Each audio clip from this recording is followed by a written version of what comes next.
Olá pessoal, sejam bem-vindos de volta ao canal e hoje mais uma vez vamos abrir a caixa de Pandora. Eu sou a Giovana Alba e hoje eu vou falar com vocês sobre um caso que tem chocado muitas pessoas. Estamos falando agora do chamado Crime da Mala de Porto Alegre, ou então o serial killer de Porto Alegre.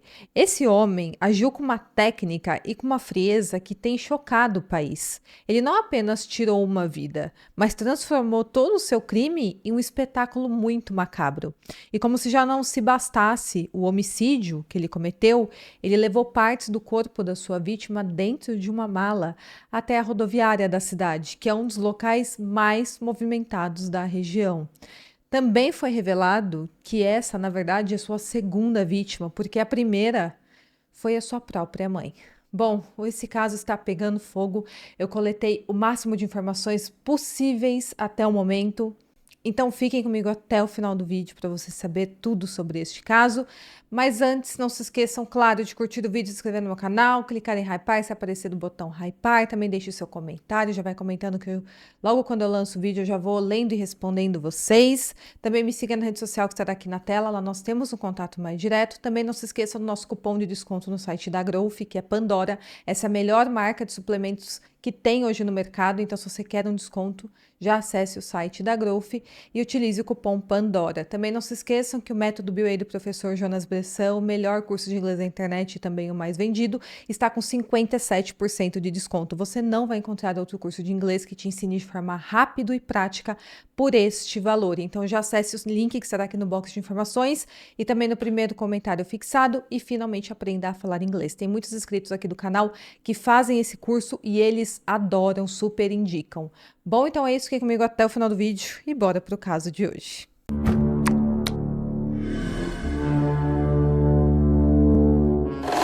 Bom, esse caso veio à tona em 1º de setembro deste ano, de 2025, e ele foi apelidado de Crime da Mala de Porto Alegre. E, na verdade, o que foi exposto, uma das coisas principais na minha concepção, é que o sistema judiciário brasileiro simplesmente deixou à solta um criminoso com a mente extremamente perturbada, convivendo em sociedade. E disso tudo surgiu o seu segundo crime, que parece que saiu de um filme de terror ou até de uma biografia de um serial killer famoso.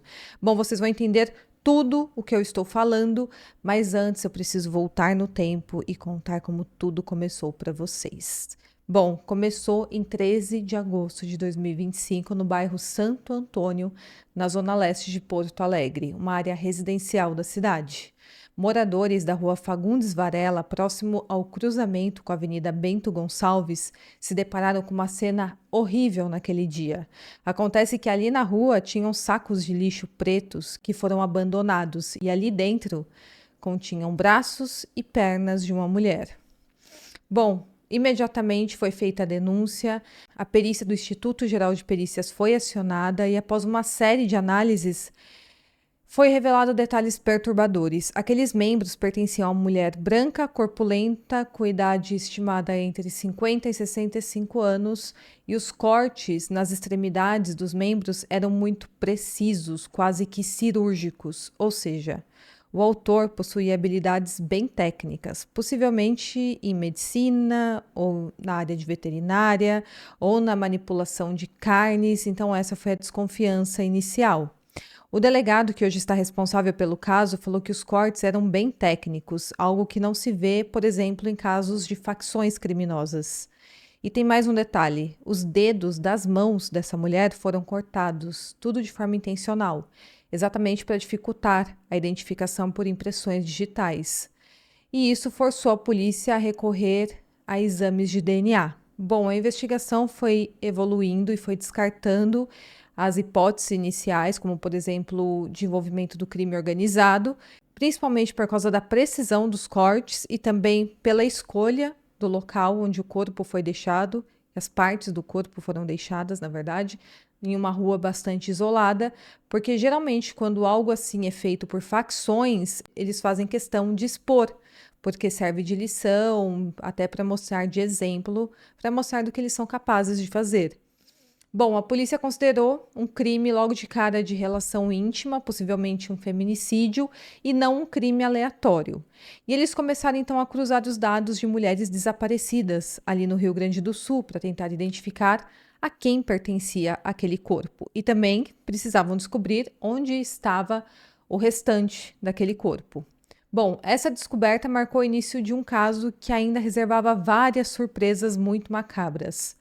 Bom, em paralelo a tudo isso, um pouco mais para frente, em 20 de agosto de 2025, às 8h12 da noite, um homem misterioso entrou na estação rodoviária de Porto Alegre, que é um local muito movimentado. Ele claramente estava vestido para não ser reconhecido. Ele estava usando boné vermelho, óculos de grau, máscara cirúrgica, luvas de lã cinza, uma camiseta preta com a estampa de um gato ou de uma coruja, algo assim, e uma jaqueta com os detalhes azuis por cima.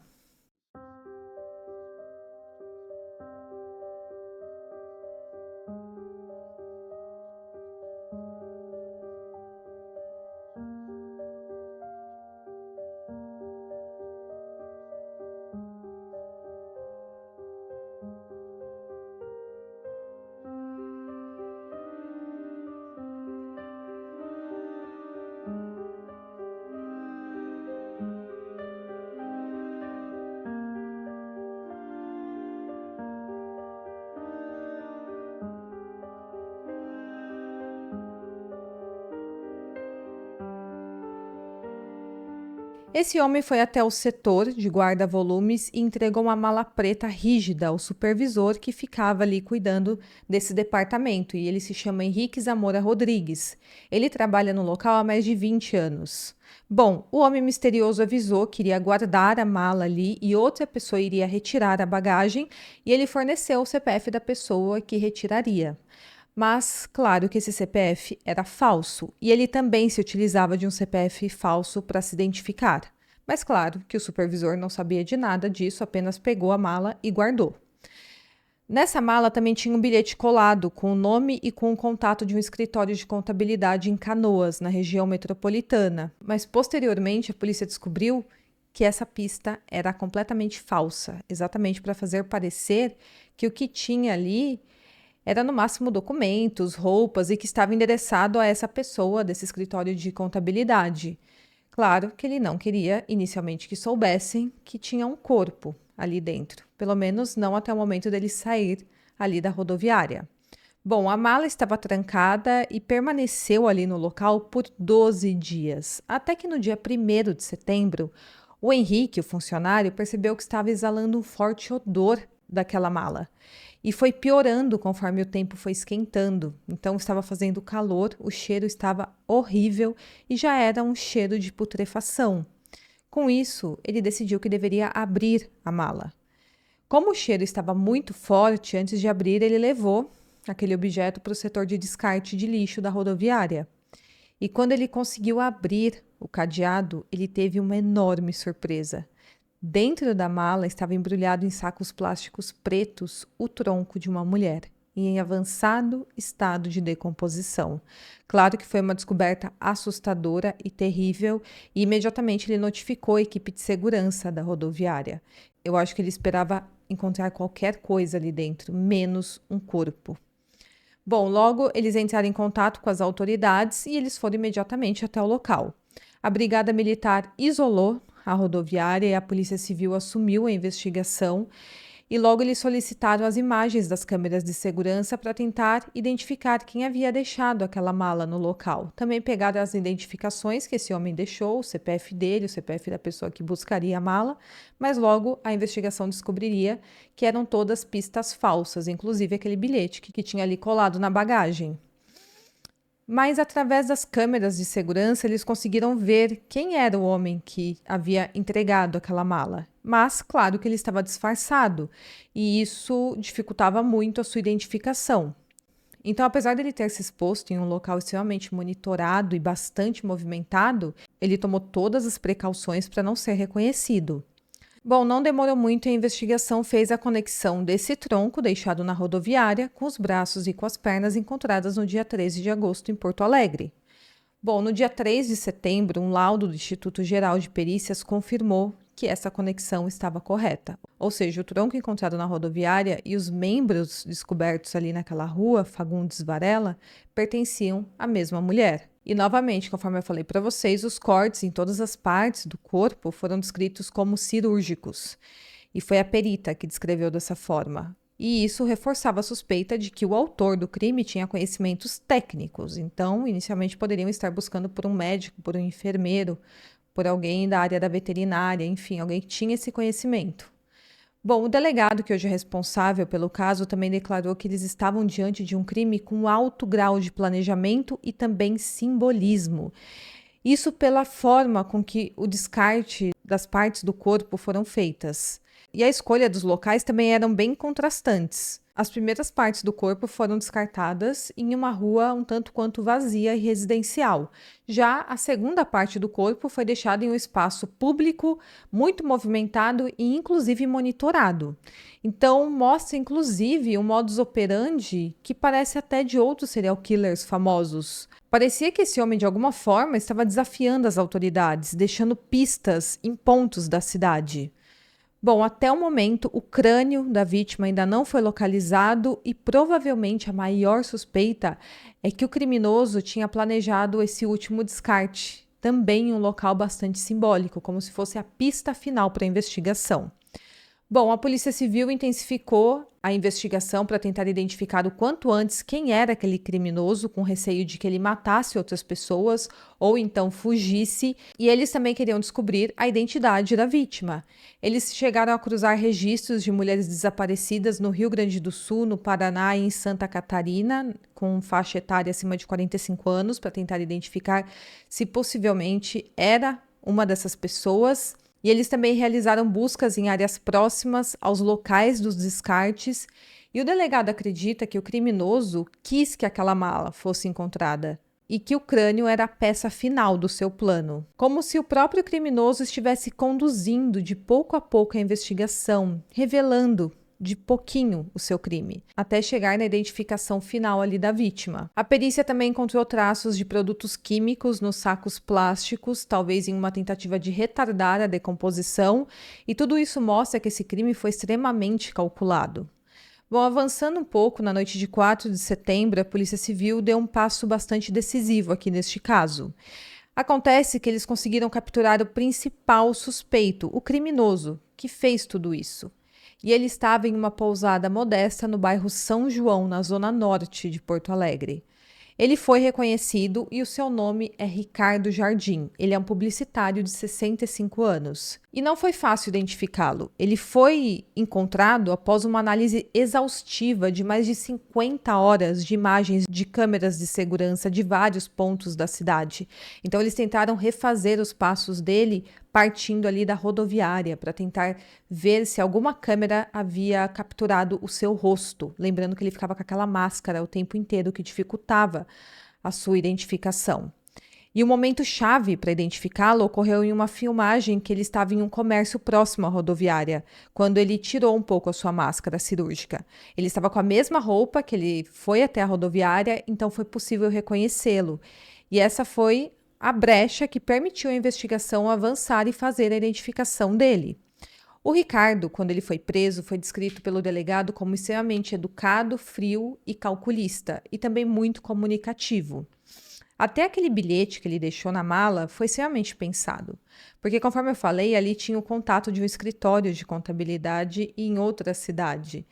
E essa pista falsa chegou a desviar a investigação temporariamente, assim como os CPFs falsos que ele se utilizou. E, inclusive, também está sendo investigado se, durante esse meio tempo, ele fez denúncias para a polícia, porque eles sabem hoje que chegaram algumas denúncias falando exatamente sobre aquele bilhete colado na mala. E a única pessoa que teria o conhecimento desse bilhete seria o próprio Ricardo. Bom, foi identificado também ali na pousada onde ele foi preso que uma mulher tinha estado com ele no local, a sua então namorada. E a maior desconfiança hoje é que ela seja a vítima. A polícia já tem o nome dessa mulher, eles já sabem quem é, mas eles estão aguardando as análises de DNA para que possa comprovar que, de fato, aquele corpo pertence a ela. Então, as provas circunstanciais levam a crer que é essa mulher que estava hospedada com ele, que hoje está desaparecida. Mas a polícia está aguardando provas materiais, que seria a análise de DNA, para confirmar essa informação. O delegado Mário Souza já está em contato com a família dela e eles irão fornecer amostras de DNA para que seja feita essa confirmação. Durante a prisão do criminoso, os policiais também apreenderam 2 celulares, um notebook, documentos falsificados, cartões de débito e de crédito da vítima. O Ricardo também usava o celular da vítima para enviar mensagens para amigos e também para familiares, imitando exatamente o jeito que ela se utilizava para falar por mensagens. Tudo isso para evitar suspeitas de desaparecimento. E olhando assim, diante de todo esse contexto que eu estou contando aqui para vocês, parece que estamos falando sim de um serial killer que saiu de um filme de terror, mas realmente aconteceu aqui em território nacional muito recentemente, o que é muito macabro. Bom, no dia 5 de setembro, a investigação também revelou detalhes que, de alguma forma, aprofundaram ainda mais o horror do caso. Durante o interrogatório, o Ricardo confessou que a vítima era sua namorada, uma mulher gaúcha de 65 anos, com quem dividia aquela pousada no bairro São João, e ela foi descrita como uma mulher reservada, sem filhos e que confiava bastante no Ricardo. Eles estavam juntos há cerca de 5 ou 6 meses, então uma possibilidade é que o Ricardo já tenha entrado nesse relacionamento com a intenção de se aproveitar financeiramente dessa mulher e depois tirar a vida dela. Ele também alegou para os policiais que ele planejava tirar a própria vida, mas o seu depoimento oficial ainda não foi colhido. Mas claro que todas essas informações que ele está cedendo para os policiais enquanto ele está preso estão sendo documentadas. E conforme eu falei, o delegado alegou que ele é bastante falante, então ele gosta muito de contar sobre a sua vida. Agora, o que de fato aconteceu e como essa mulher foi morta? Bom, ainda não temos todas as respostas dessas perguntas, mas o que se sabe é que o crime teria ocorrido dia 9 de agosto de 2025, dentro da pousada, e teria sido motivado por interesses financeiros e também por motivações macabras, de ter o gosto de tirar a vida de uma pessoa, espalhar o corpo pela cidade e fazer parte da investigação de alguma forma. Bom, após tirar a vida dessa mulher, que ainda não se sabe como, talvez por asfixia mecânica ou através de algum remédio que dopou essa mulher, ele teria tirado a vida dela ali dentro do quarto. Estranhamente, ninguém ouviu nada na pousada, e por isso está sendo investigada a possibilidade de ele ter dopado a mulher antes de tirar a vida dela, porque ninguém ouviu nada, nem luta corporal, nem gritos, nem nada do tipo. Então, provavelmente até isso foi calculado pelo Ricardo, para evitar que outros hóspedes percebessem o que estava acontecendo ali dentro. Seria muito mais fácil ele dopar a sua vítima e depois tirar a vida dela. Mas tudo isso ainda será confirmado pelas análises técnicas aqui do caso. O Ricardo também comprou uma lona grossa e também fitas e forrou todo o chão da pousada para fazer a separação do corpo ali no local. Depois disso, ele tentou realizar saques de mais de R$ 10 mil da conta da vítima e também usou seus cartões de crédito e de débito. Ele fez compras em farmácias e também em mercados ali na zona norte de Porto Alegre. Então, ele se apropriou da vida financeira dela enquanto ocultava o seu corpo. Ele também teria enviado essas mensagens do celular da vítima, fingindo ser ela, para responder amigos e familiares, para que ninguém notasse a sua ausência e assim ele tivesse mais tempo de planejar o descarte do corpo. E conforme a investigação foi acontecendo, ele também teria trocado de pousada para tentar evitar ser localizado. A perícia foi feita ali no quarto da pousada e encontrou vestígios de sangue no local e confirmou que lá realmente ocorreu esse crime. Então, foi dentro do quarto do hotel. Eles também encontraram objetos pessoais da vítima e tudo isso confirma que ela esteve ali no local. Até o momento em que eu estou gravando este vídeo, o Ricardo se recusou a revelar a localização do crânio dela. E isso alimenta ainda mais a teoria do delegado de um terceiro ato planejado por ele. E esse silêncio não parece apenas uma forma de dificultar as investigações, mas também um certo jogo de poder. Então, ele está mantendo a última peça do seu quebra-cabeça sob o seu controle, como se fosse um troféu macabro. e fazendo com que a investigação dependa dele para evoluir neste ponto. Provavelmente ele já tinha planejado o descarte desse crânio, que seria o tal do terceiro ato. Mas não deu tempo dele fazer isso porque ele foi preso antes. E o delegado acredita que a motivação principal nem seja financeira, mas sim o prazer de matar e também a sensação de domínio absoluto dentro dessa situação. Esse ato de separar o corpo e sair espalhando pela cidade, possivelmente dando pistas para a investigação, revela não só traços de sadismo, mas também uma vaidade mórbida, que seriam atitudes típicas de indivíduos que não se contentam em cometer o crime.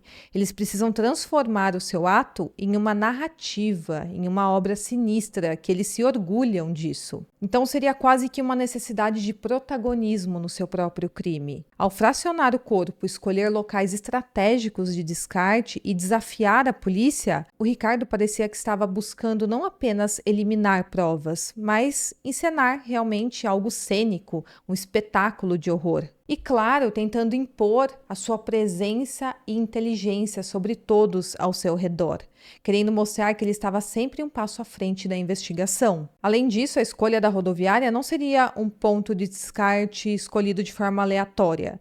É um local de grande fluxo de pessoas. Então, o choque e o impacto dessa descoberta seriam muito maiores do que em um local vazio. Então, claramente, ele queria sim que seu crime ficasse conhecido, que fosse bastante noticiado. Ele queria provocar esse impacto coletivo, mostrando ser uma pessoa tão inteligente que é capaz de agir em plena luz pública sem ser notado ou contido. Mas claro que ele não esperava que seria localizado com tanta rapidez assim após o seu segundo descarte. E ele pode inclusive ter se inspirado em outro caso que ficou bastante conhecido como o crime da mala. Esse crime aconteceu em 1928 aqui no Brasil, quando um imigrante italiano tirou a vida da sua esposa no bairro da Luz, aqui na cidade de São Paulo. Ele também ocultou seu corpo em uma mala após ficar com o corpo em seu quarto por 3 dias e no dia 7 de outubro de 1928, essa mala foi parar da Estação da Luz no Porto de Santos e foi colocada a bordo de um navio. Mas houve um pequeno impacto no momento em que essa mala foi colocada ali dentro e aí abriu uma fresta. E aí revelou um forte odor, algumas fontes citam que teria saído um pouco de sangue da mala e quando abriram ali a bagagem, o corpo foi revelado.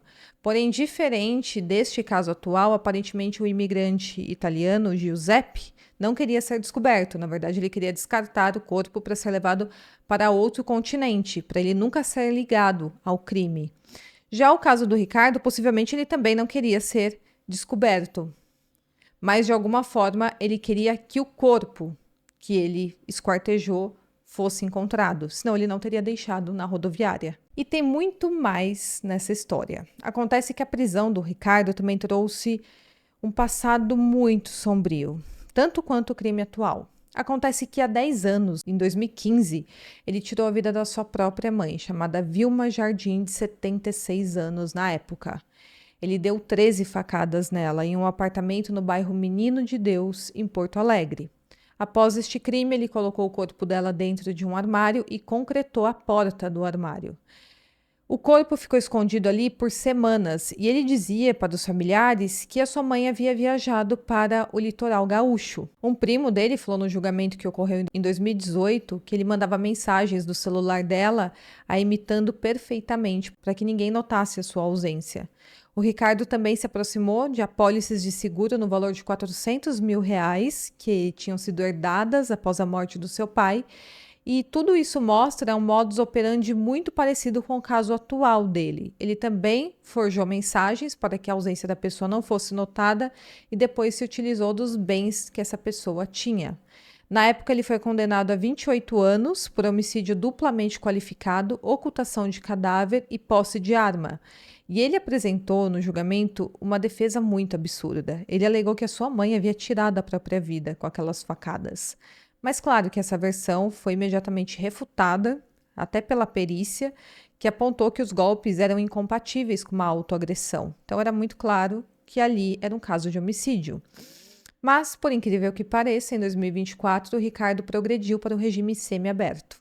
Esse benefício foi concedido devido às péssimas condições da cadeia na qual ele se encontrava na época. Segundo a decisão, os detentos daquela cadeia foram transferidos para outra unidade prisional após a demolição do prédio em dezembro de 2023. Eles teriam prometido aos presos um trabalho na nova unidade prisional, mas depois de um mês da inauguração, nada havia sido implementado. E a decisão alegou que os presos estavam ficando em um calor de 40 graus, sem trabalho e sem ventiladores, e com isso eles ficavam em celas por 22 horas.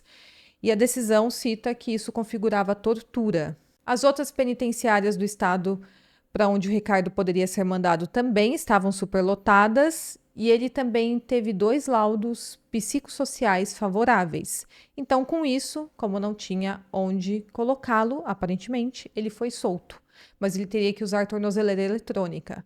Mas, acreditem ou não, não existiam dispositivos disponíveis naquele momento no estado. E com isso ele foi autorizado a ficar em prisão domiciliar até que novas tornozeleiras aparecessem. E é claro que em abril de 2024, quando ele teria que se apresentar para colocar o aparelho, ele simplesmente não se apresentou. E aí, em fevereiro deste ano, teve uma nova decisão determinando a regressão do regime e foi emitido um mandado de prisão em nome do Ricardo Jardim. Mas nessa altura, ele já estava foragido e foi assim que ele foi considerado desde então.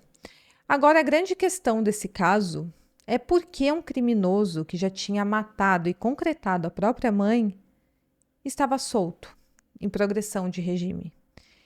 Este homem, qualquer sistema judiciário sério, jamais sairia da cadeia. Jamais. Nem que ele tivesse que ficar 24 horas por dia preso em uma cela, sem espaço. Aqui no Brasil, decidiram soltá-lo. E com isso ele fez a sua segunda vítima. Então, se existe alguém responsável, além do Ricardo, deste crime, é o próprio sistema judiciário brasileiro. Esse homem foi solto para viver em sociedade, depois de ter feito o que fez contra a sua mãe. Se um indivíduo é capaz de matar dessa forma a própria mãe, o que ele é capaz de fazer contra outras pessoas? Ele continuou vivendo em Porto Alegre, ele tinha redes sociais, vivia normalmente, inclusive, ele entrava em contato com diversas mulheres se utilizando das suas redes sociais. Inclusive, existe a possibilidade de ele ter conhecido essa sua segunda vítima através das redes sociais, mas tudo isso ainda precisa ser confirmado. O Ricardo foi indiciado por feminicídio, ocultação de cadáver e furto, e ele aguarda o julgamento em prisão preventiva no Presídio Central de Porto Alegre, que é um dos mais superlotados do país, mas espero que dessa vez ele não seja solto por causa disso.